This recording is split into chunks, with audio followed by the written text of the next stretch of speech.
Y'all motherfuckers ever heard of Call of Duty? How's it going, assholes? My name is TheStellarJay, and this is the story of how the co-founders of the Call of Duty franchise became the biggest chads in the history of the gaming industry. The year is 2002, and yours truly has not been born yet. So in other words, the people of the world are lost, confused, and scared. They need a man with a big, strong, masculine jawline to lead them out of the darkness, but unfortunately, they're going to have to wait another year for me to be born. So in the meantime, these guys are going to have to do. After working on the wildly successful Medal of Honor Allied Assault game, Vince Zampella, Grant Collier, and Jason West leave 2015 Games and found a new video game development company called Infinity Ward. You might have heard of them. Madly in love, 19 other members of the development team followed them and began working on a brand new first-person shooter IP.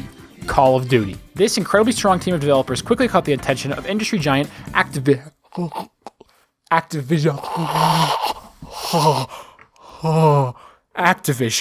who quickly bought a hefty portion of their company and provided the resources needed to finish Call of Duty. After the launch, Activision bought the rest of Infinity Ward for $5 million. For all the poor people out there, that's like at least 5 tanks of gas right there, so that's holy shit money right there. The Call of Duty franchise went on to be wildly successful, and in 2009, Vince Zampella and Jason West promised to release Call of Duty Modern Warfare 2 within the year if they received full creative control over the Call of Duty series and bonuses of up to $36 million following the release. Activision agreed, but with a catch. If either of them were ever fired, the rights of the Call of Duty franchise would fall back to Activision. Now, Activision had 2 options. A, give up a large sum of money in bonuses and relinquish full control over their most popular franchise, or B, find a way to fire 2 people and gain full control over the most successful FPS franchise in history.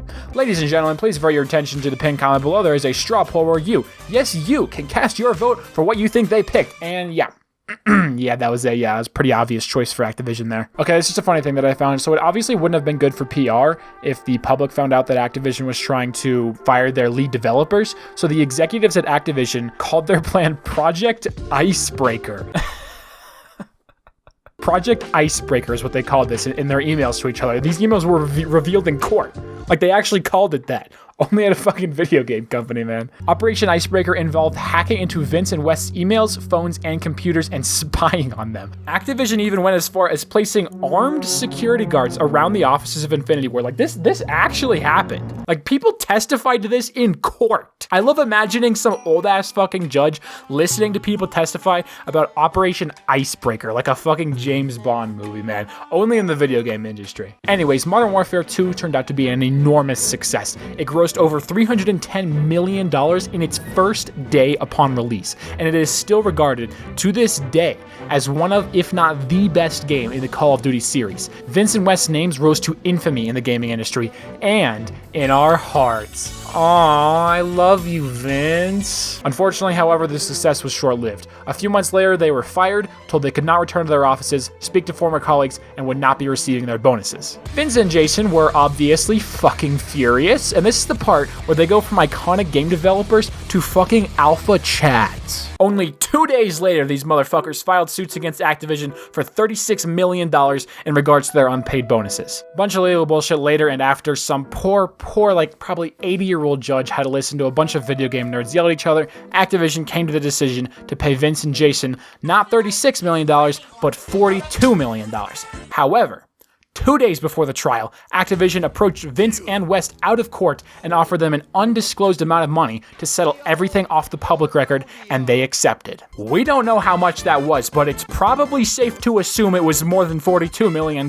These motherfuckers are loaded. Less than 1 month after the lawsuits, Vince and West founded a new game studio, calling it Respawn Entertainment. Respawn, as in that thing you do when you come back from the dead. These motherfuckers got fired from one of the biggest gaming companies in the world and then founded a new company called Respawn. Take fucking notes, people. Respawn promptly poached over 36 employees from Infinity Ward and began working on a new, unannounced title with funding from EA. And it only gets funnier from here. A few years later in 2014, they released Titanfall. And 2 years after that, in 2016, Titanfall 2, one of the best first-person shooters to ever grace the earth. And Activision released this.